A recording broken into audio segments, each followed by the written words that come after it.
I'd like to welcome to the show author, model, life coach, Christina Hardy. How are you today? I'm doing great. I'm so excited to be here. I love doing these things because my story is not about me, but my message is bountiful and beautiful. It's a message of hope and purpose. And so this is an honor. Thank you for having me. Absolutely. When I was doing some research, I had reached out to you and I had kind of dug into your story. And for me, I fully believe that as well. And before we dive into the questions, for me, it's understanding your story, and it's us about utilizing our voice and utilizing our voice to say, hey, look, I went through something like this. Right. You can make it out. You know what I mean? It may not look like it at the time. It never looks like it during. You know what I mean? But Right. at any particular moment, you can um, Right. somebody can see something you say, and it can really turn the page for somebody else. Yeah, exactly. um Right.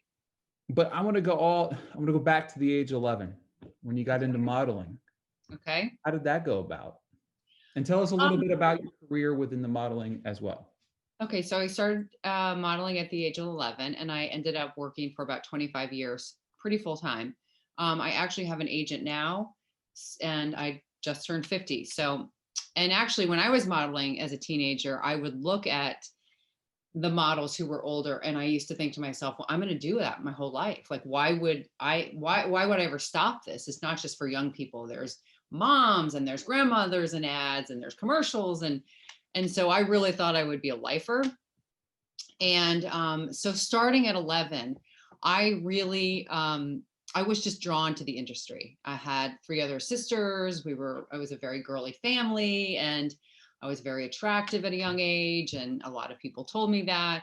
And so I really pursued it. I mean, I knocked on the doors of the agency in St. Louis and they said, welcome. And so I started to work, and my career took me to Dallas when I was 18. And after that was a bigger market. That's where J.C. Penney, Neiman Marcus, and a lot of big retailers are based. And so that became my bread and butter. I did a lot of bathing suits and catalogs and newspaper print and billboards, and that, I was off and running. I went to Barcelona and worked for Elite Worldwide, and I lived there for some time, which was a really cool experience because the modeling agency Elite in Barcelona is on the first floor of this building. On the second floor, there's a photography studio, and on the third, fourth, and fifth, and going up, the models are, that's where they live. That's where we lived. Well, that's And so I lived there. It was so fun. I mean, I think I was 22 at the time, and Oh, yeah. Even better, right? even well, and I lived with these girls that were 16, 17, 15 even. We lived in these dorm rooms and there were bunk beds, and I lived with these other girls and I felt like their mother. And I was the one that would, go to bed early and be on time for my shoots, which I think is why I had so many lifelong clients, because I showed up for work like any industry, right? Shocker, right?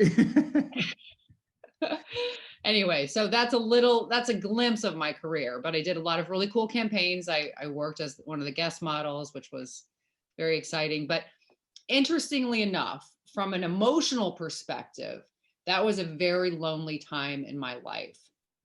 And I'll explain a little bit why. If you walk into a room and you see the most beautiful girl in the room, most people won't walk up to her. And so what happens is the really beautiful people, not always, but can become the loneliest in the group. People are intimidated by it. They're intimidated by their beauty. They're intimidated by their success. And so I couldn't figure out, like, why, was the modeling world so good to me, but then on the outside, people would kind of like shun me away. And I think a lot of it is pride and jealousy and fear, right? Fear-based. Like, I don't want to go up to her, she was a guest model. And all of those things prohibited me from having more really connected relationships. Instead, I had a lot of transactional relationships. You do this for me, I'll do this for you. And my world became a world of transaction. which ultimately was my demise. For sure. And that's Doesn't work. That's like, I feel like whenever you say that, understanding, I know a lot of your backstory and reading about it and stuff like that. It's like the demise. It's like demise part one, right? You know what I Nice mean? part one. Yeah. You know, and I guess where I will go next. Yeah. Obviously, looking at your story, 8 years ago this month, Yeah. you were Wow. You really diagnosed. you did a lot of research. Yes, I did. Yeah, October 1st. I know. I had this Impressed. conversation. I was like, this is interesting to me. It's crazy that the day you were diagnosed is the first day of, breast cancer Breast awareness cancer. month. It's the It interesting was coincide powerful. there. It It was is. it was powerful. And it's part of my story because, to be honest with you, when I first was diagnosed with cancer, I plotted my suicide because I had just had an entire year of doctors, physical therapy, and a doctor who bullied me so badly that my arm was completely disabled forever. I mean, I still live in chronic pain because of it. And I think I was in either a doctor's office or a physical therapist that year for over 250 days. And in the meantime, my children were young. I'm not taking them and picking them up from school. I'm not feeding them because I can't. And I'm getting sicker and sicker. And that was just from my arm. And so by the time I got diagnosed on October 1st with breast cancer, I was like, my family's depleted. I don't know who I am. My beauty's now going to be completely taken away. Now I'm completely scarred up. And so I have no value in this world. And then it was October 1st, and I had to look at that pink for a whole month. And I thought, God, what do you have for me? What is up? Because that's a significant day. And then the other thing that happened was, because my arm had just been fused, I couldn't start chemo right away because the bone grafts in my arm, the chemo would have destroyed. Wow. So I ended up having my first chemotherapy on October 31st, 31 days later, on Halloween. This is a crazy story. So I go to the day before I go to my first chemo, I am scared to death. I am so frightened to go into that room and be hooked up. I now have a port in my chest, and they're going to hook me up with this medicine that's going to kill cells in my body, not just cancer cells. Right. And I'm going to lose my hair, and I'm so scared. And so I called somebody who I knew who was an artist, and I said, I want you to paint my face. And he said, oh, it's Halloween. What are you going to do for Halloween? And I said, it's not for Halloween. It's because I'm going to my first chemotherapy, and I want to be invisible. And I want you to cover my face so nobody can see me. And this Saturday, I'm doing my first live speech after COVID started, and it's on October 31st.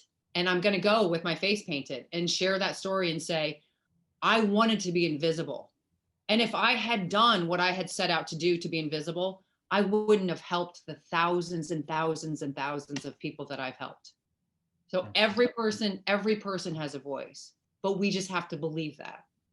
Yeah, it's sometimes hard, and I'm sure obviously in everything that you're going through, my follow-up to you would be is you're very vocal about your faith, which I condemn, or not condemn, yeah, which I congratulate for sure, because it's something that I'm very vocal about as well. But for me, we have those moments where we're tested, and you say, why God? What was your relationship like during that time with God? I grew up with a faith. But I also, when I was first married and I had children and I was still modeling, my friends would ask me to Bible studies, and I'd go when it was convenient for me. So I wasn't pressing into my faith. It wasn't a priority. Going to a yoga class was more important. And that really, that could have sustained me, right? So when I was first diagnosed with cancer, I wanted to leave this earth. I was like, I'm done. There's nothing. Again, I'm depleting people, not giving, right? And I don't know my worth. And so for the first 3 weeks before I went to my first chemo, I had really faithful Christian friends who poured into me. And they said, not only are you worth us showing up for you every day, but we're the hands and the feet of the Lord. And once we launch you, you will be the hands and the feet of the Lord. Just sit back and watch. And yes, I was the one that had to go sit in that chemo chair. And yes, I was the one that had 21 surgeries. I had to show up for it. but they were there for me too. And they were teaching me along the way faith that I already had inside of me, but they were igniting it. And once that was ignited, God put those people in my life.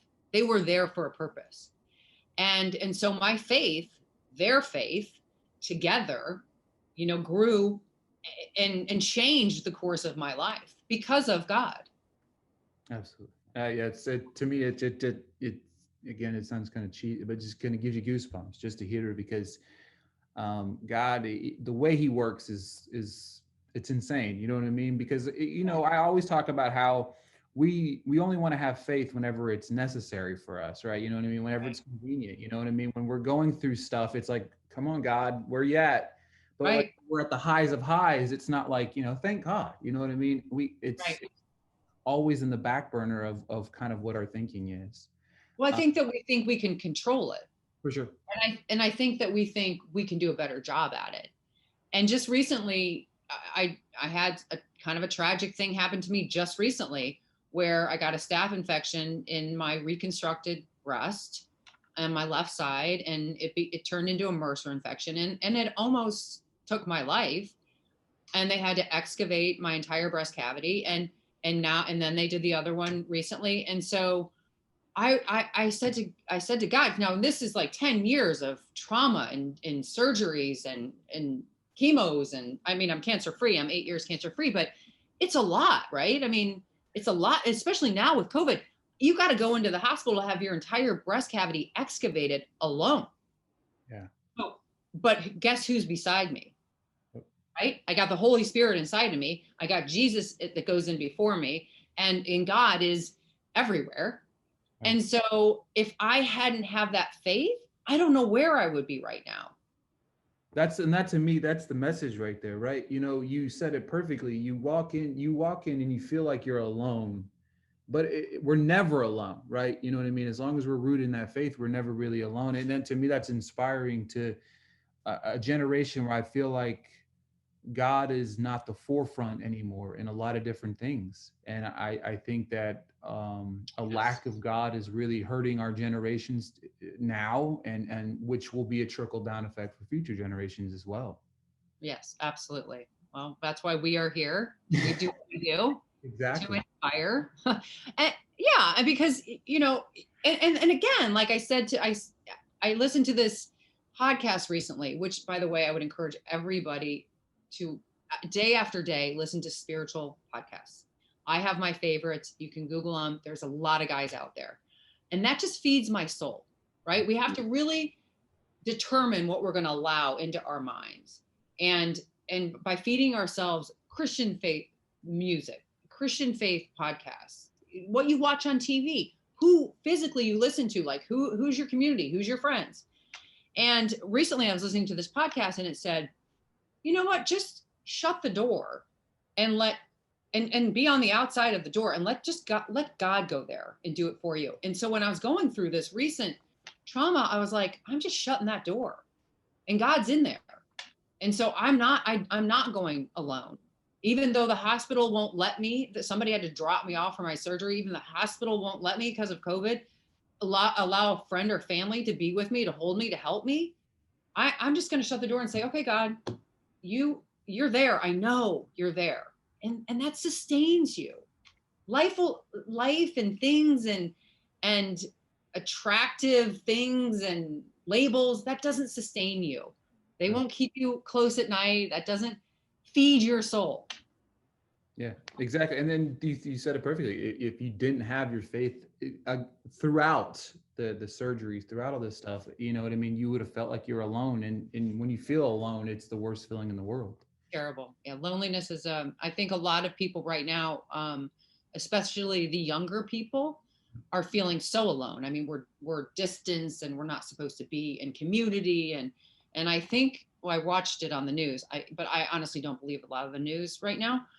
But I think 1 out of 4 young people have contemplated suicide over the last 6 months.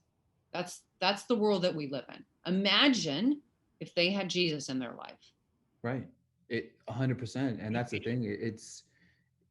we understand the lockdown, however you paint the picture, however you look at it, the trickle down effect is more than just a monetary. It's a mental thing. Like we know, it's hard to overcome things Yeah. in our lives. And if we're alone, it's not that easy to overcome them. And that's why I feel like, my faith gravitated to you to talk to you, to get this story out to more. And obviously your story's already out there, but it's just about expanding upon it and sharing it everywhere. And Yeah. hopefully somebody takes just a little piece from this, you know what I mean? Understand that, it's okay to be alone, but also understand that while you're alone, you're really truly not alone.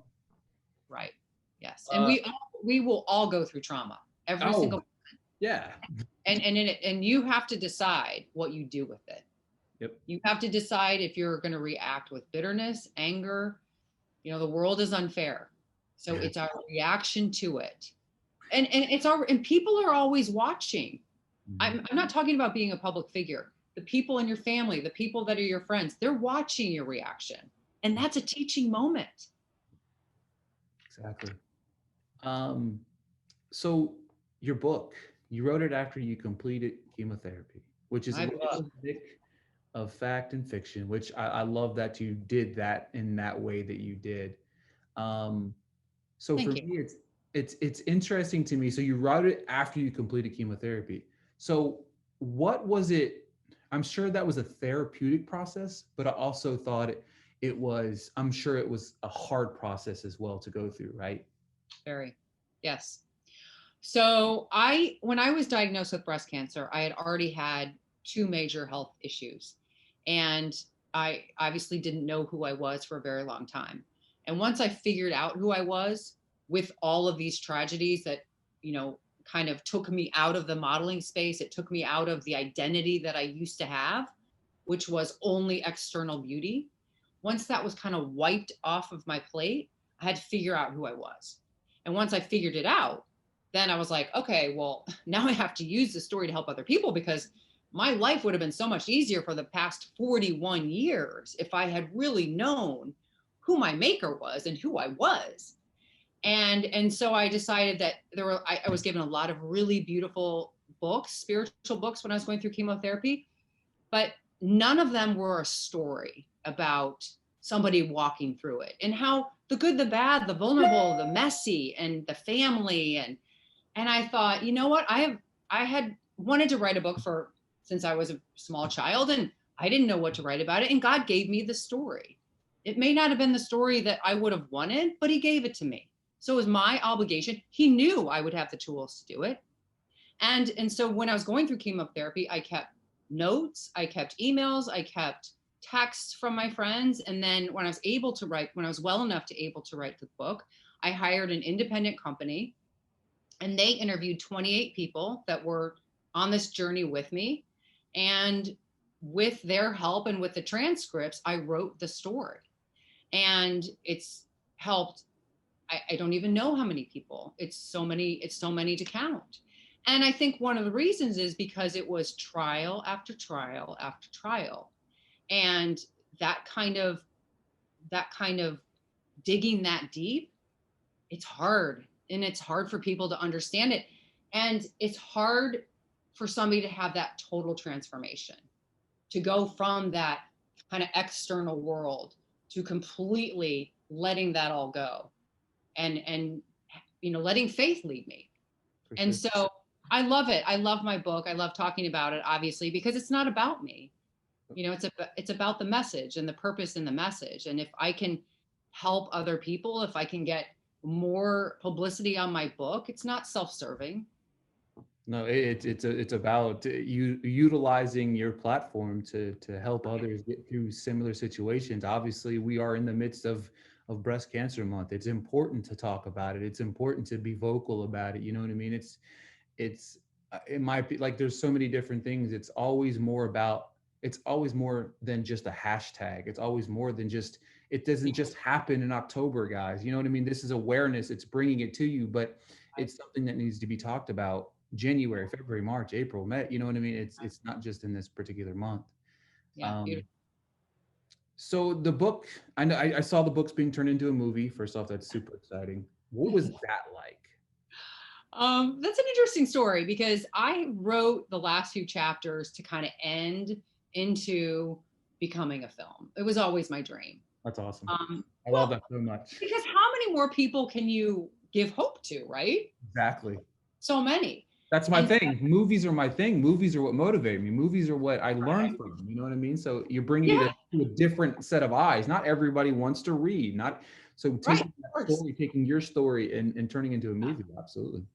So when it was first published, I had a entertainment lawyer contact me, and we had these amazing conversations. He wasn't sure how he would do it. He thought maybe a TV series or a movie. He wasn't sure.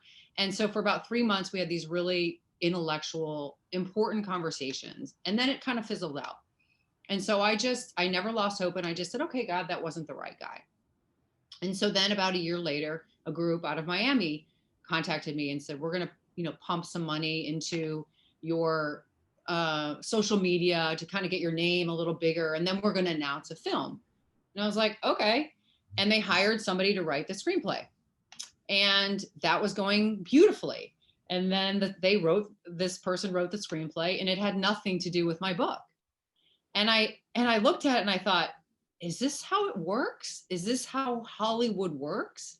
They use a book and write maybe 15 minutes about it in the entire film. And I just said to them, no, I this doesn't represent my book at all. And so I walked away from that. But one person that was on that project sent my book to a guy named Ziad Hamza. And Ziad has won Academy Awards. He's a director. He's a producer. He's a screenplay writer. And he gets paid a lot of money to write screenplays. And so he called me and said, I need to write the story. I need to write the screenplay, and we're going to get this made into a film. And he said, and this is what I get paid, and I'm not asking for anything. I just want the ability to share your story. And we hired entertainment lawyers, and we got a deal done. And it was actually supposed to start last May, but of course COVID happened. So production is supposed to restart hopefully in March of 21. And yeah, it's very exciting because again, it's not about me.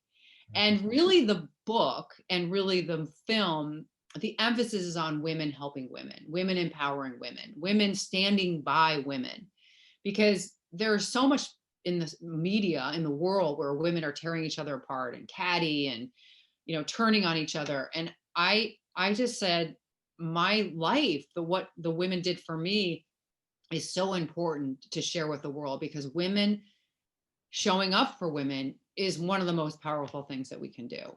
And so the film really highlights that. Absolutely. I like that a whole lot. Yeah. Another question I have for you. Tell us a little bit about eBeauty. Okay, so eBeauty, I'm so honored to be on the board of that nonprofit. A woman named Carolyn Keller started eBeauty about 12 years ago. She's a 2-time cancer survivor, and her sister-in-law had breast cancer as well. And when her sister-in-law was diagnosed, her sister-in-law went to go buy a wig, and they were very expensive, and she couldn't afford one. And so my friend Carolyn, who started eBeauty, she said, I need to figure out a way where we can do a wig exchange program so that when people are done with treatment, they can send somebody their wigs and we can house them. And then when we can get them back out to other people who need them. That organization started 12 years ago, and it really spearheaded about 4 years ago, because the American Cancer Society, who used to do a wig program, decided to put their money into transportation. And so eBeauty kind of lifted off. And we have so far redistributed 55,000 wigs to people going through treatment that don't have the ability to buy one. And we have hospital partners. We have, I think, 46 hospital partners where we send the wigs to the hospitals. But we have a website where anybody going through treatment can just sign up and say, this is the color I want, this is the style I want, and this is the cut. And we've partnered with Paul Mitchell salons, and they, when we receive the wigs, we send them to the Paul Mitchell salons, and their students who in training, they wash the wigs for us and send them back to us. And we've also been partnering with L'Oreal, who's given us grants, which is amazing, because our biggest cost with that nonprofit is shipping each wig. So the wig before, our biggest cost was getting them washed. But now that we have Paul Mitchell, and we've had Paul Mitchell for 3 years, that's not a cost for us anymore. It's just shipping. But it's an incredible organization, and I'm incredibly proud to be a part of it. But I want that to get more out there. There's people that don't know about it. What's that website? It's www.beauty.com. Perfect. Yeah. I was trying to think of the best question to kind of finish this off with you today. And I feel like it's one with your story. What motivates you to keep going? Serving. That's it. I just want to serve. I don't want anybody to feel as bad as I did. I don't want anybody to go, you know what? My friends and my family are better off if I'm dead. I don't want anybody to feel that bad. And so if I can help anybody, then that's what I want to do. That's what fuels me. I love that. I mean, I know darkness. I know it. I've lived it. For sure. It's so hard. Yeah. So if I can pad the road for some people, man, I'm all in. I love that so much. I do. I appreciate your time today. I really do. It's inspirational. It's moving, and I can't wait for more people to hear your story. Thank you. Well, thank you for putting it out there. I feel like as a community, it's our responsibility to share hopeful stories. So thank you for doing your part. Absolutely.